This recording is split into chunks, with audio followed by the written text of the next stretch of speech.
साहब, आज जो सुप्रीम कोर्ट ने आज ये जो आदेश दिया है कि साहब चाहे सरकार योगी आदित्यनाथ की हो या मोहन यादव की हो, किसी की भी हो, आप किसी का घर नहीं गिरा सकते, बुलडोजर नहीं चला सकते, चाहे वो सजा याफ्ता क्यों ना हो, चाहे वो आरोपी कितना बड़ा क्यों ना हो। उसके घर के बाकी जो सदस्य हैं, उसके माँ बाप, बच्चे, उनके छत से, उनके सर के ऊपर जो छत है उसको आप तोड़ नहीं सकते। कानून इसकी इजाजत नहीं देता है। और जब से ये आदेश आया है बीजेपी में खलबली मची हुई है। मैं ये जानना चाह रहा हूं कि चाहे योगी आदित्यनाथ हो या भजन लाल शर्मा हो या मोहन यादव हो, जितने भी बीजेपी के मुख्यमंत्री हैं जो बुलडोजर की सवारी कर रहे थे, खलबली क्यों है साहब? ये झटका क्यों लग गया? दीपक जी, पहली बात तो मैं ये कहूंगा सुप्रीम कोर्ट से कि बहुत देर कर दी हुजूर आते आते। जी 2 साल से 3 साल से ज्यादा का समय हो गया जब से ये बुलडोजर का आतंक पैदा किया सरकारों ने। दीपक जी, ऐसा भारत के इतिहास में कभी नहीं हुआ था। लोकतंत्र का इस तरीके से मजाक जो उड़ाया जा रहा था और एक समाज को, एक समुदाय को डराने के लिए उसका इस्तेमाल हो रहा था कि आप रातों रात, अब आपको सपना आएगा कि साहब मकान जो बना है किसी का नक्शा पास नहीं है, किसी की जमीन सही नहीं है और आप गिरा देंगे। इससे, इस आतंक से कम आज मुक्ति मिली है। और ये लोग क्यों खौफजदा है, अब क्यों परेशान है कि दरअसल इन्होंने बुलडोजर को ही हिंदुत्व का पर्याय बना दिया था। बुलडोजर के जरिए पूरी हिंदुत्व की राजनीति की जाने लगी थी। और आपने देखा होगा, मोहन यादव तो अभी आए हैं, शिवराज चौहान मामा जी तो कंस मामा हो गए थे, वो बुलडोजर चला रहे थे योगी आदित्यनाथ से प्रेरणा लेकर के। भजनलाल शर्मा चला रहे थे। यहां तो 1 पे 11 हो रहा था, कौन कितने ज्यादा मकान गिरा सकता है, कौन कितना बुलडोजर चला सकता है, इसमें होड़ लगी हुई थी। और आज इन सब से सुप्रीम कोर्ट ने हथियार छीन लिया हिंदुत्व का। तो अब ये क्या करेंगे, किस आधार पर राजनीति करेंगे? क्योंकि इन्होंने छोड़ा तो कहीं नहीं। आपकी वैचारिकी नहीं चलेगी, आपका विमर्श नहीं चलेगा, क्योंकि संवाद आप पसंद नहीं करते हैं। जो आपके खिलाफ बोलेगा, आपके गलत नीतियों के खिलाफ बोलेगा, उस पर आप बुलडोजर चलाएंगे। तो ये जो चाबुक चला है आज सुप्रीम कोर्ट का, उसे बहुत पहले हो जाना चाहिए था, लेकिन देर आए दुरुस्त आए। आज जो हुआ है उससे निश्चित रूप से ये जो बेलगाम सरकारें हैं उन पर लगाम लगी है। और इससे लोगों को बड़ी राहत मिली होगी। लोकतंत्र को एक तरह से ऑक्सीजन देने वाला यह फैसला है। दीपक जी जी जी जी, मैं आऊंगा डॉक्टर साहब, बहुत कुछ पूछना है आपसे, लेकिन लखेड़ा साहब, मेरा सवाल ये है कि अगर एफआईआर, कोई भी क्राइम हुआ, चाहे वो गोली चल गई या कोई और लूट हो गई, अगर एफआईआर लिखी जा रही है, 2 पक्षों में झगड़ा हो गया, एफआईआर लिखी गई और एफआईआर में नाम अगर नसीम है, वसीम है, करीम है, सलीम है, अगर ये नाम आया, इस तरह का मुस्लिम नेम कह दूं साफ तौर पर, तो क्या तुरंत कार्रवाई होती थी और कहीं कहीं अगले दिन मकान गिरा दिया जाता था, बुलडोजर चल दिया जाता था? ये एक संयोग है, ये एक प्रयोग है, या इंस्ट्रक्शन था कि नहीं अगर ऐसा होगा तो ये होगा? मैं आपसे पूछना चाह रहा हूं, क्या इसके पीछे, पर्दे के पीछे कोई गुपचुप एक तरह की रणनीति थी कि भाई मुसलमान अगर कोई एफआईआर में आ जाए, थोड़ा सा भी शातिर हो तो घर इसका गिरा दो, इस तरह की बातें थी? पर्दा नहीं है दीपक जी, पर्दा नहीं है, नंगा नाच है ये पर्दे नहीं कह सकते, पर्दा थोड़ी कह सकते हैं। पर्दा तो ये कह सकते हैं आप गुपचुप के कर रहे हैं। ये तो आप जो है पूरा जुडिशियल सिस्टम को खत्म कर दिया है। आप करें, जुडिशियल सिस्टम का कोई एग्जिस्टेंस नहीं है। जो न्यायिक, जो अदालतें हैं, कोर्ट है, कचहरी है, उसका कोई सिस्टम में रूल ऑफ लॉ है ना, एक शब्द होता है जो हम एडवोकेट्स एंड जज और वकील और पत्रकार, रूल ऑफ लॉ है इस देश में कि नहीं है? ये देश संविधान से चलता है कि नहीं चलता? ये देश हिंदू और मुसलमान के नाम पे चलेगा? ये देश मुसलमान के लिए अलग कानून से चलेगा और हिंदू के लिए अलग कानून से चलेगा?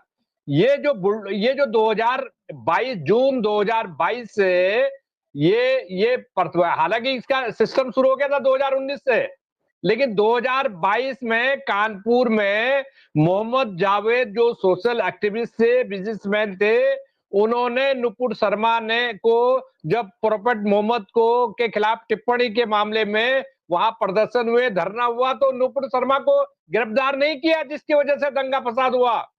वहां प्रदर्शन हुए और जो लोगों ने प्रोटेस्ट किया उनकी लिस्ट बना करके उनके घर उजाड़ दिए, बुलडोजर चलवा दिए, और उसमें सारे लोग आगे कि नहीं साहब इन्होंने जो है प्रदर्शन किया, इनकी वजह से प्रदर्शन हुआ, और जो प्रदर्शन सरकार की परमिशन के बिना नहीं करेगा। आपने नुपुर शर्मा को तो नहीं अरेस्ट किया, आपने तमाम जो जिन्होंने ये फसाद पैदा किया था। तो ये सेलेक्टिव है, ये हिंदू मुसलमान के नाम पर इस देश में जो सांप्रदायिकता का चुनावी जहर इस देश को बांटने के लिए, धार्मिक ध्रुवीकरण के लिए, ये इलेक्शन कैंपेन का सिंबल के रूप में बुलडोजर बाबा, बुलडोजर पॉलिटिक्स, बुलडोजर चला देंगे और उनको ठीक कर दो, बुलडोजर चला दो, ये जो परिपाटी है इससे डेमोक्रेसी को खत्म करने का इन्होंने श्री गणेश कर दिया। जी मान लिया आपकी बात।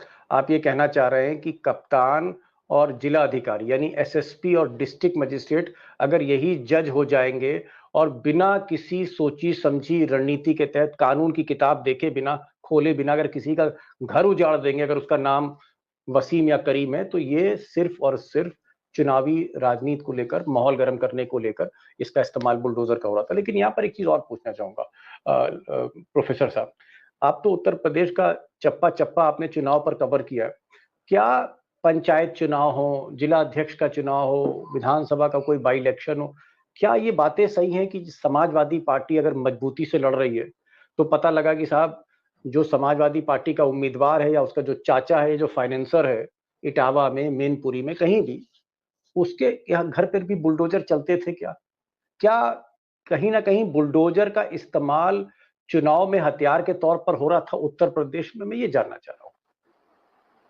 निश्चित रूप से वो भय पूरा पैदा करने के लिए, और उसके जरिए बहुत सारे लोगों का नॉमिनेशन वापस किया गया, बहुत सारे लोगों का वोट कहीं और डलवाया गया, लोगों को उठा लिया गया बाकायदा।